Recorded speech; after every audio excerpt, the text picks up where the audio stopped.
program with your host, Frank Hope, and your co-host, David Green. Actor, star, Barton Heyman. Video experts, Mike Ritzer and Arthur Tower. Entertainer, Jimmy Del Rio. Renaissance man, William Browne. And lots more. Welcome once again to the Beyond Vaudeville program. I want to start right off by saying these new credits are courtesy of William Browne, the Renaissance man, who is our co-host, special co-host today. Greetings from the Holy Land, everyone. Thank you, Mr. Browne. And now, did you work long on these credits, or? Well, I'll tell you, it did take a while, but sometimes, you know, when you do things, it seems like you could do it in a minute. Oh, well, isn't that nice, David? Because the other ones were getting all messed up, the old credits, and now the new credits are all nice and brand new. So we're very happy. Certainly are. Well, thank you very much, Mr. Browne. That was very thoughtful of you. Okay. What else? We have to show you the Michelle doll before we get started. And you all know her from the Full House program. And they package her with a plastic bag. I don't think that's a good idea for kids, but you hug her and she talks. You got it, dude. Well, her batteries are a little slow, but You got it, dude. I think she's saying "you got it, dude." But she sounds like an older lady with the when the batteries die down. Okay. And one other thing, just want to show you the Terminator doll. Look at this guy. I'll be back. You see that? Like the Schwarzenegger, and he. Hasta la vista, baby. Hasta la vista. He says all the sayings. That's really special. And and also some things you can't even put a price on. You know, these things you can get in the store. But I got an autographed photo from Nichelle Nichols from Star Trek, of course, and it was autographed to. Oh boy. Wait.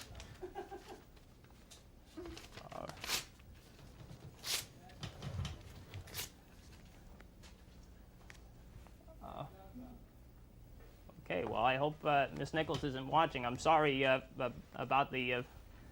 that could be very valuable, David. Autographs are very collectible, you know. They certainly are. You tell him, Mr. Browne. I just did. All right. Okay. I also want to show you... I'm a little upset about this now, but I want to show you the tanks that I got. They're, you remote control them. And I'm going to do one, and David can do one too, right, David? You just, I have to put them on the floor so you can see them. You see how they move? Like, hey, here, David, now you race me. Which one? You want the green one? No, you need the remote. You need, okay.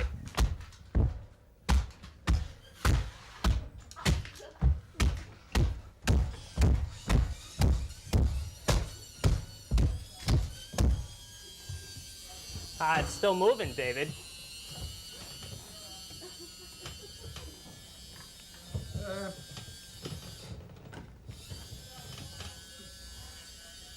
Sheesh, what a grouch. All right, well, maybe you're going to have to pay for that, David. All right, maybe if we have some guests on, we can try to get some order restored here. Now, just before we bring out our guests, Mr. Browne, anything special you want to tell us today? About the Benny Hill show, I certainly do. Yeah. I have news for you, which you may not know about.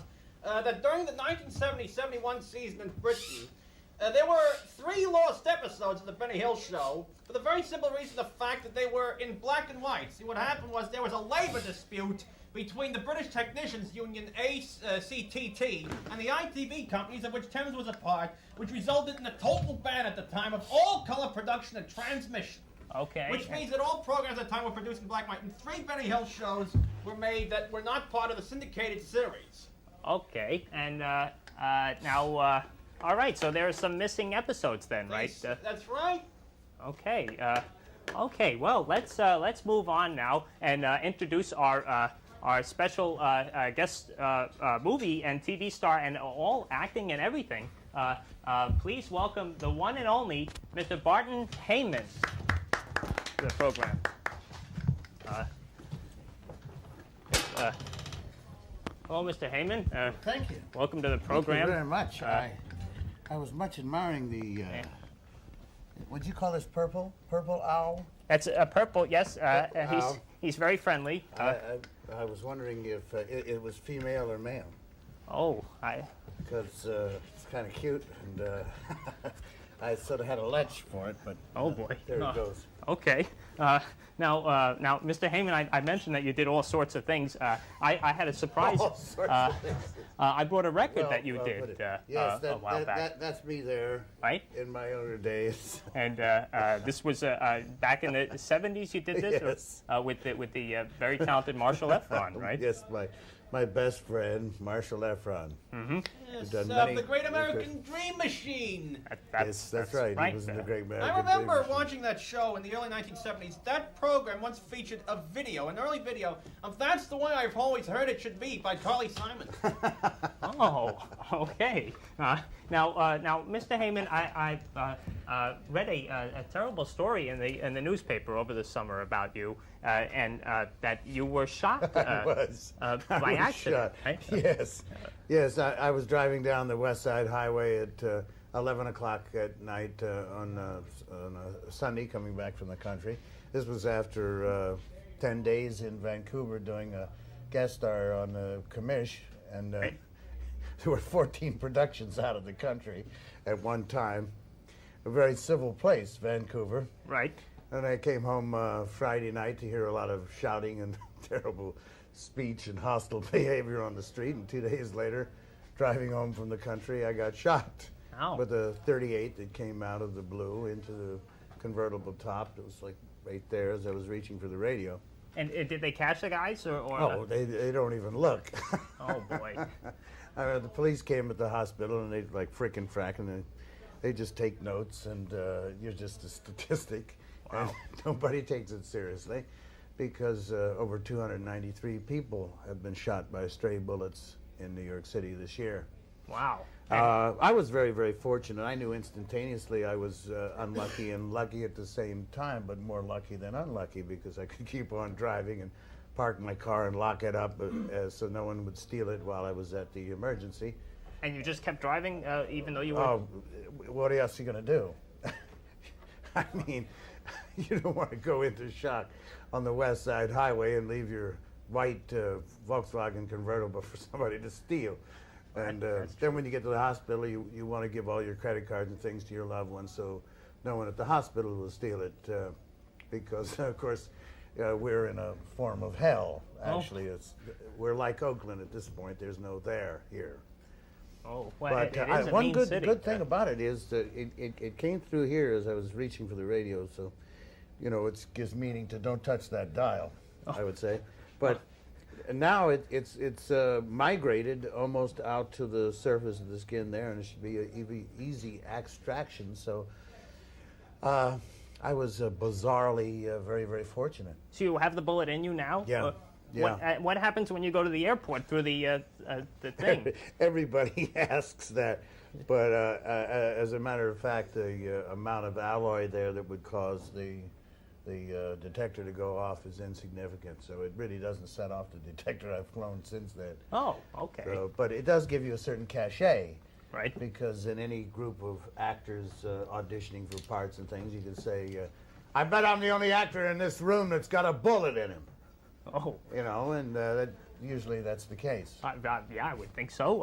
Now, I mentioned you did movies. You were in Awakenings and The Exorcist, and one of my favorite movies, Let's Scare Jessica to Death, right? And all sorts of movies. How many have you done? Can you even keep count? Well, I think there's about 32 feature films at this point. My last being Brian De Palma's film. Faces of Cain or Raising Cain. That I got confused as to which was the going title. Movie was pretty good. I left the movie to read the Village Voice review outside. It was so good it made me want to go back in and see the movie. Oh. As a matter of fact. But that was the second movie I'd made for Brian De Palma, having made Bonfire of the Vanities. Okay. By the way, the Ultimate Terminator, has anyone thought about the Ultimate Eliminator? Some kind of Oh. doll that eats anything and eliminates it on the... Well, that might be something that you could sell, Mr. Heyman. It's certainly an idea. I'd be willing to talk to you about... And you could have the Eliminator fight the Terminator, Yeah. right? And I guess the Eliminator would win, right? digest and excrete the exterminator. Right. Okay. And now, Mr. Heyman, we have other guests, and we'd like to bring them out so we can all talk. It would be my pleasure. These are my pleasure. These are actually two movie buffs, so it's a good. Would you want me to move over and accommodate this gentleman? Well, Would if you we like could, that, we or- have two guests coming out, and we'd like to welcome two very knowledgeable gentlemen. Mr. David, could you move down, please? Mr. Arthur Tower and Mike my microphone? Ritzer. Yeah, please. Hi, how you doing?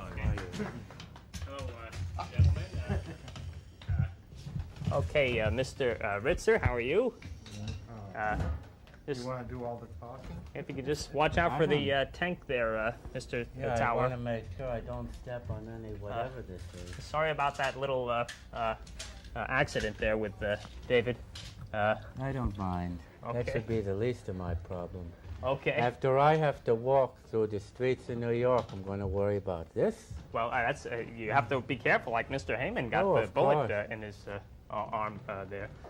Now you two are video experts. You have a big collection of. We have videos, about right? the last time, what was it, 2000? Almost 2,500 video cassettes. Wow. We've collected over the years. Which got started a few years ago when we noticed two things were going on.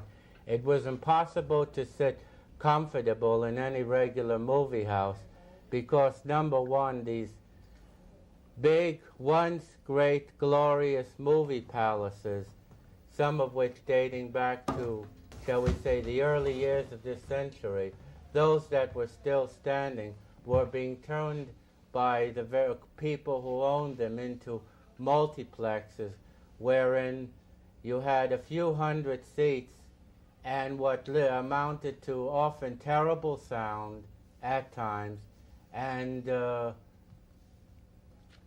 As well as people shouting and... people shouting and all sorts of nonsense, showing no respect for what was going on. Plus, the screens were ridiculous. Within walking distance of these studios, you can go to several of those places that I won't mention, and see you wind up sitting in the balcony, like at the Criterion, or at the Waverly or several other places. We all have those, where what passes for movie screens are a little more than giant projection TV screens. Right, and You now, see. Mr. Tower, you prefer the older movies, right? Not only the old movie theaters, Oh, but also yes. the movies. I'm more interested in the classic movies, the ones that they adapted from the different books, such as Dickens and, let's see. All the classics There- illustrated, you were Hugo. saying, right? Yes, the Classics Illustrated. What had happened was I had started collecting the ones, I had collected all of the Classics Illustrated over the years, and most of them, they are very, very expensive. But now it's been, I've gotten sort of like later issues and got the general sense of what the book was trying to do. Of course, at the end of each book, of each comic, they'd say, now be sure and read the book, because you get more. In fact, when you read the book, your imagination can wander as to really what the action really was, and you kind of got free swing at it. Right. I've enjoyed the different ones. Of course, we have additional ones such as the horror films and the comedy, drama, detectives. Of course, we've been both really interested in the Agatha Christie's that have come out on video, and we're kind of faithful to the watching mystery anyway on 13, because David Suchet has been doing the Poirot series lately, and he hopes to film all of the Poirots that she ever wrote. Well, now you're both very knowledgeable. Mr. Heyman, do you like the older movies as well? Oh, sure. Oh, Of course. and- The lighting, the whole European, New York influence, with people like Fitzgerald writing and others. No, it was a great period of filmmaking. Right, and we See, have a- many people will probably remember that from the 20s on up until basically around the time of 1960s, all the major studios had what could be called today research and development departments, wherein they did, say, location shooting. They had people assigned to scrutinize works of literature that could be adapted into film. This produced classic adaptations of stories like A Christmas Carol, many of the major works of Charles, A Great Tale of Two Expectations, Cities, Great Expectations, Quo Vadis. and also something else. One of the keys that I remember an actor friend of mine told me once many years ago, that the key to what makes a film great is its staying power, and how well it addresses the human condition, and also something else. How does it speak to you, the individual viewer, and the level of writing? You know, if anybody has listened to television today, it's ultimately terrible how what passes for writing often could be described as jotting downs of illiterate, ill-informed fools. Oh, well, I don't know if you should go quite Some, that far. in many cases, you have, whereas years ago you had more productions, Tighter scripts. tighter Well, things. what about the wonderful roster of character actors that you had? You had your great- studios. you had great character act. act- Where you'd see a movie and say, Oh, yes. "There's my favorite 3, 4, 5, 6 major characters." Oh yeah, they were and great. a chance to develop character people. Hey, that's right. There were great character actors. One And of my also- favorites was like Sidney Greenstreet, Thomas Mitchell. Thomas Mitchell. I mean, almost every. Who? Cuddles the cow. Yes, Oh, cause, yes, oh definitely, yes, yeah. definitely. Especially when they Was juggled it his the jowls. C-list or- Very good. Okay. What- That Now, was very comical. Now, I enjoyed also the musicals, because what has happened is with the nowadays it seems like you can't even go out of the theater singing the words like they used to. Yeah. I think after the Rodgers and Hammersteins of the 50s and 60s, it seemed like everything's sort of like, well, you could probably hum it because it had a catchy tune, but as to wondering now what were the words, Right, and it's well- been really something. well, we'd like to bring something musical out, Mr. Tower, if we might, just to so we get everyone on. So before we continue with our very interesting discussion with our distinguished panel, everyone's in suits today. This is very classy show today. We'd like to welcome a very talented performer, please, Mr. Jimmy Del Rio.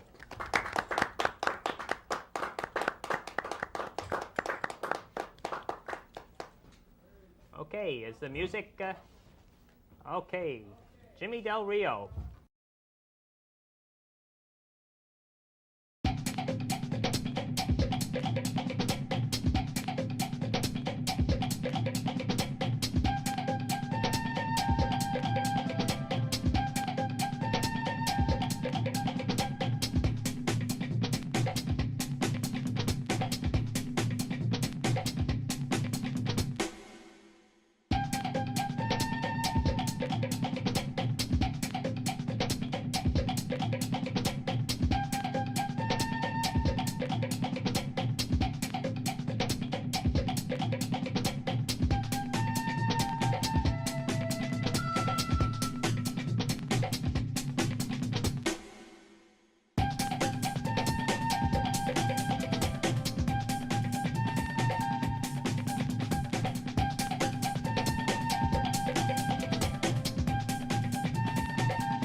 if everyone could just move down one seat for Mr. Del Rio.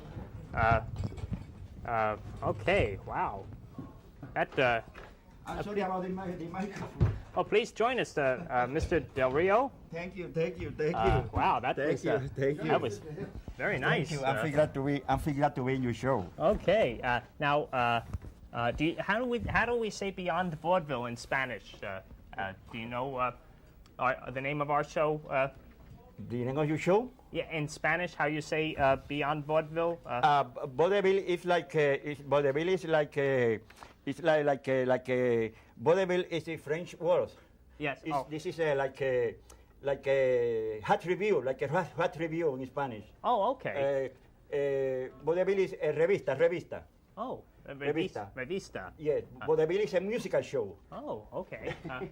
Now that was a. How long have you been performing that I'm dance? show business from many years. I started in Puerto Rico. I am an actor. I do so many soap operas in television in Puerto Rico. Right. I do a stage and I make two motion pictures. One from Columbia Picture, a Spanish production, and one from Azteca Film from Mexico. Oh, yes. so you were in movies too? Yes, You've been in I am movies. An actor and a comedian. I do everything. Oh, so this is like a whole movie show. I'm a choreographer too. Wow. Now, does anyone else? Movies are the best. Okay, and does anyone else on the panel dance, or has anyone danced before? Or? Oh yes, I've danced on stage when I'm in my earlier days when I was in my 20s. Oh. And it was a lot of fun. In fact, I was with a community group in Traverse City, Michigan, when they put on Mame, which was based on Addie Mame. Yeah. And it was interesting being cast as one of Beau's cousins. Okay. and so I got to do I got to participate in the big dance number. Have you ever danced like Mr. Del Rio's dance, or no? Well, I've had my own special steps. They're not exactly Spanish; they're more English. Theirs. Okay. And now, Mr. Del Rio, now you do your own TV program also, right? Yes. And that's been very successful for you. Well, I'm starting in last July. The name of my show is in the same channel you have the show. Oh, okay. 17, right? Oh, right. And the name of my show is New York Goes Latin. Oh, New York Goes Latin. Well, every Friday for 5 o'clock. And it's okay if you speak English. It's still, you can watch that, right? Yes. I speak English. I speak Spanish in the show. You know, bilingual. Right. Oh, yes, bilingual. Bilingual. Okay. Mr. Browne, you wanted to do a dance for us today as well. Is that correct? A little traveling music, my friend. Okay. Well, Does bilingual mean that you speak with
okay. Bravo. Very good. Mr. Browne, the microphone almost fell over. Could you maybe fix the? Are you all out of breath there? Certainly will. Okay. Wow. It picks up noise too. Maybe just facing toward the everyone so we can hear everybody. Okay. There we go. Now, Mr. Heyman, we didn't get to talk too much about your work that you've done, your TV work. You did the Kojak show, right? Yeah, I did a couple Kojaks, and I recently did a guest star on the Commish. It was on a couple of weeks ago, and I just finished a pilot for CBS called Shenandoah. Oh, okay. Now I don't know. Before Mr. Ritzer was a little critical of the TV programmers, but some shows are still good quality, right? Right. Well, if I want to go on working on television, I think that I should say yes. Okay. Better. Yeah, that's a good idea. Okay. And now, Mr. Ritzer, you do feel that some shows are wrong on TV, right? Well, what I was trying to bring out, I may have not been able to make myself clear, is that I have to say, there are good shows on TV. One of my Fly Away, do you like that? One of my, I've heard a lot of good things about I'll Fly Away, which Yeah, I know, Fly isn't it been, Canceled, they're though. canceled or they're still or they going. keep There was moving one it that- around. It's supposed to have something I know. going on. Yeah, in the quality shows are canceled while those like eyewitness videos stay on. It's really pathetic. Oh. Thank you. I'm glad you said that, because one of the things we have to get back to is something what I call classic. I would like to see classic type television. You know, it amazes me that in the 1950s, for example, in what is referred to as television's golden age, So-called golden age. so-called golden age, excluding for a moment what I call the pseudo-family sitcoms, which I doubt if they ever existed in real life as far as I can know. You mean like Playhouse 90? Well, I mean, not like Are you talking about Father Knows Best? Father Knows Best, that sort of thing. Okay, well, we do have to wrap up this very interesting discussion. We'll have to have everybody back so we can talk again. Right. You're not going. So, Please don't stop. oh, well, I'm just getting warmed up. I'm having a So- great I time. well, we'll know, have you back everybody again, gets Mr. Heyman and Mr. You're getting Tower, warmed up, Mr. and I'm Ritzer. very hot. And Mr. Del Rio, thank you for coming on. And of course, Mr. Browne. And David, thank you for behaving, except for the beginning of the show. And you're going to have Behaving to... acceptably. That's right. And you'll have to apologize to Miss Nichols Oh, he doesn't for have to me. apologize. I'm sure it's consistent with his character. Okay, well, Boy, does he have character. I wouldn't touch him, Mr. Heyman. He is frightening, he gets violent. But as long as it's war toys or such objects, it's okay. Okay, thanks for watching.